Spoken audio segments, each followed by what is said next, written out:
నడకలో తేడా ఉండడం అనేది చాలా రీజన్ వల్ల వస్తూ ఉంటుంది. నడక అనేది గెయిట్ అంటాం. నార్మల్‌గా ఈ గెయిట్ చిన్నపిల్లల్లో కొంచెము స్టార్టింగ్ ఆఫ్ వాకింగ్‌లో కొంచెము నడవడం ఇబ్బందికరంగా ఉంటుంది. తర్వాత నడక నేర్చుకున్న తర్వాత నార్మల్ వాకింగ్ వస్తుంటుంది. ఈ నడకలో తేడా రావడం అనేది బ్రెయిన్ నుంచి వచ్చే ప్రాబ్లమ్స్ లో రావచ్చు, స్పైనల్ కార్డులో ఉండే ప్రాబ్లమ్స్ లో రావచ్చు, లేకపోతే జాయింట్స్ లో ఓసారి మోకాళ్ళు వంకరగా ఉండి హిప్ జాయింట్స్ డిస్లోకేట్ అయ్యి చిన్నపిల్లల్లో అది డయాగ్నోసిస్ చేయకపోవడం వల్ల కూడా ఈ నడక అనేది సరిగా రాకపోవడానికి ఉంటుంది.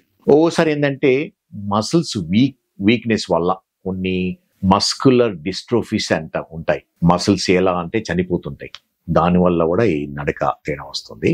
సో న్యూరలాజికల్ ప్రాబ్లం అంటే బ్రెయిన్ వల్ల స్ట్రోక్ వచ్చిన వాళ్ళకు, బ్రెయిన్ లో ఏమన్నా ప్రాబ్లం ఉన్న వాళ్ళకు వస్తుంటుంది. స్పైనల్ కార్డులో జనరల్లీ ఎలా అంటే పోలియో మైలైటిస్ ఎఫెక్ట్ అవుతుంది. పోలియో ఎఫెక్ట్ అయిన వాళ్ళకు మసిల్స్ వీక్నెస్ వాళ్ళు ఏమవుతుంటే కుంటుతూ నడుస్తుంటారు.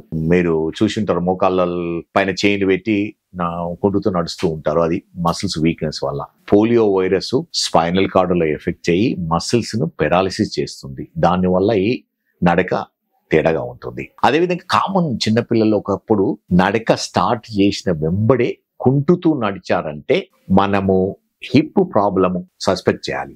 అంటే చిన్నపిల్లల్లో కంజెనిటల్ డిస్లొకేషన్ ఆఫ్ హిప్ అంటాం. Hip joint ball and socket joint లో బాల్ బయటికి రావడం వల్ల పడితే ఈ నడక ఎలా అంటే తేడాగా ఉంటుంది. కుంటుతూ నడుస్తుంటారు, నొప్పి ఉండదు కానీ కుంటుతూ నడుస్తుంటారు. ఇది ఒకవేళ మనం ఇనీషియల్ గానే డయాగ్నోస్ చేయగలిగితే కంప్లీట్ గా నార్మల్ హిప్ జాయింట్ ఇవ్వవచ్చు. ఇది చిన్నప్పుడే పుట్టుకతోనే మనము హిప్ డిస్లొకేషన్ ఉందా అనేది క్లినికల్ టెస్ట్ చేసి తెలుసుకుంటాము. అదేవిధంగా స్పైనల్ కార్డ్ ప్రాబ్లమ్స్ కూడా పుట్టినప్పుడే ఎగ్జామ్ చేస్తాం. ఆర్థోపెడిక్ సర్జన్ తో ఎగ్జామ్ చేయించాలి. పుట్టిన వెంబడే హిప్ జాయింట్స్ గురించి కానీ స్పైనల్ కార్డ్ గురించి కానీ ఎగ్జామినేషన్ చేయవలసి ఉంటుంది. ఒకవేళ హిప్ డిస్లొకేషన్ ఇనీషియల్ గానే అంటే చిన్నప్పుడే నడక స్టార్ట్ కాకముందే డయాగ్నోస్ చేయగలిగితే సింపుల్ బ్రేస్ పెట్టి ఆ హిప్ జాయింట్ ను మళ్ళీ సాకెట్ లోకి తీసుకురావడానికి వీలవుతుంది.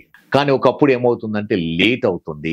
ఒక్కొక్కసారి రెండు వైపులో ఉండడం వల్ల కొంచెము నడక డక్ గెయిట్ అంటాం.